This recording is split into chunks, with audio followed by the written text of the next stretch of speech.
What was that? What was that? Uh, can you hear me? I literally can't hear anything. Okay. I can see your lips moving, but it's so hard to read. I can't even hear my own voice without this. I don't know, did you like an alien or something? Just like warbling, warbling. I'm profoundly deaf and I can't hear anything without these sound processors on. Oh, sorry, it like takes time sometimes. So it's a bit off-putting. I don't like talking without it, even because I just am not really sure exactly what I'm saying, or how loud I'm talking. Okay.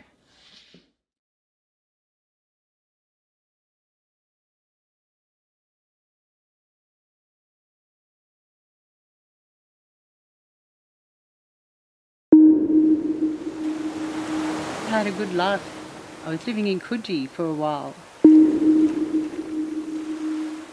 And I used to love going down to the beach. I like listening to the sounds of the waves crashing on the shore. My name's Sue Walters and I've been deaf for 36 years now. I lost my hearing when I was 22 from meningococcal meningitis. I was unconscious for 4 days. When I regained consciousness, I didn't know where I was. It's like the classic waking up and going, oh, where am I?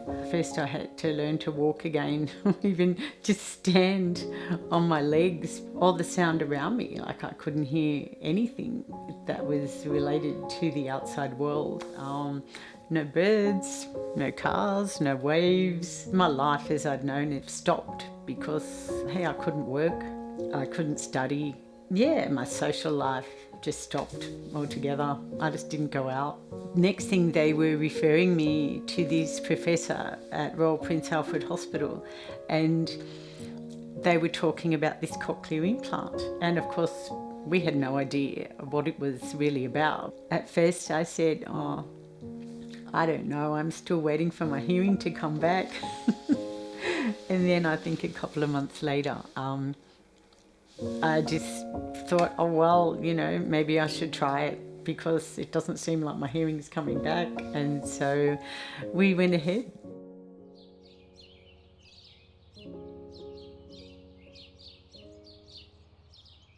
My name's Bill Gibson. I was appointed as a professor at University of Sydney in 1983. And when I was appointed, soon after I was appointed, people came from Cochlear, which was called Nucleus then, and they said, we want to start the cochlear implant program in Sydney. And Sue had just lost her hearing, and I had the device. So we thought, yes, we'll have to try it out on Sue. Poor Sue was like a guinea pig in those days. Only about 6 have been done in Melbourne at that stage. We really didn't know how good or bad it would be, but she couldn't hear anything. So anything better than nothing was good, wasn't it? Sure. But she was the first person in the world really to show that she could follow speech without lip reading. But I was the first person to do the implant surgery here in New South Wales, and I think the second or third person in the world. With people that lose their hearing or are born deaf, usually it's the little hairs inside the inner ear that vibrate to sound. And these little hairs are on little cells, they're called hair cells, and they get destroyed, but you've still got the nerve inside the ear. So the idea was that if you put an electrode inside the ear, you could stimulate that nerve without the sound having to go into the ear. So the first implants were just 1 or 2 electrodes. They designed 22 electrodes that went inside the ear, like playing a piano down the ear. And everybody said, oh, that's a very silly idea. I mean, it's not going to be any different to having one big electrode in the ear. It was amazingly different, because when you stimulate the different electrodes, you hear different pitches, and now they build them up in such a way that it emulates the way sound would have pressed on the hair cells. So they're getting cleverer and cleverer at doing it.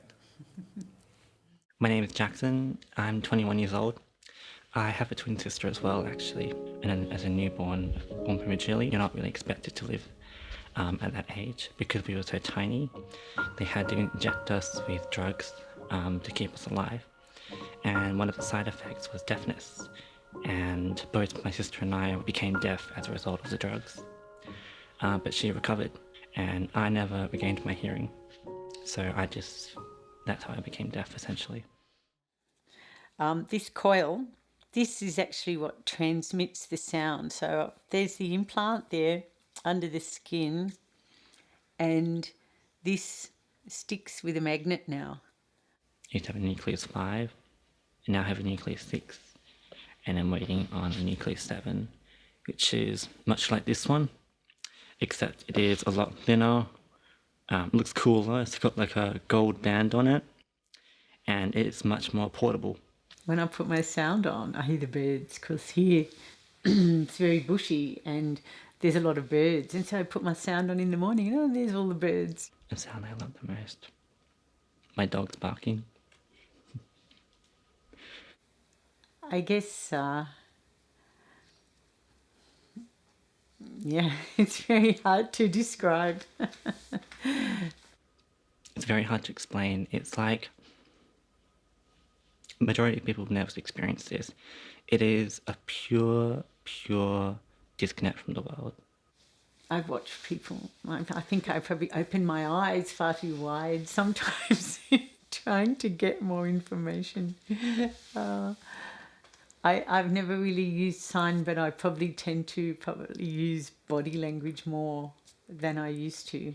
From now on, I usually just lip read people. That's my go-to communication pretty much, because it's the easiest one I find. But particularly in COVID, it was really hard because a lot of people would wear a mask, and I just can't read their lips. I would find, people would say something to you and you say, oh, sorry, what was that? And they go, oh, don't worry. And people do that, and that gets a bit irritating if people just don't have the patience to ask you again. I went on the first date with this guy, and the first thing he did was looked at my hearing aid and had a real smirk on his face. And he glanced at it, smirked in a way that was very disconcerting, and that just threw me off. I don't get disturbed by loud noises at night, things that go bump in the night, or I'm not scared to go to sleep at night and take my sound off and not hear anything. When I go to sleep, for example, I love just being able to switch off and being able to go to sleep like that. Most people speak fairly normally to me, although I do like people just facing me and speaking nice and clearly, not too fast, but just at a fairly normal sort of pace. I guess one strategy would be to acknowledge that the person is deaf in a way that is very sensitive, so allowing them to read your lips. Because I find that deaf people like me are quite visual communicators.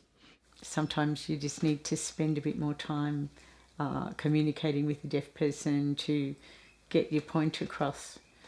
I think even as life goes by, I am realising more and more that communication is really important, and there's so many different ways to say something and get your message across. We can sometimes be at odds, and we want to be a part of both communities, because we do want to celebrate our deafness, as well as acknowledging that people do have differences, and we want to be socially included. Something I think is a lifelong journey, being able to communicate effectively.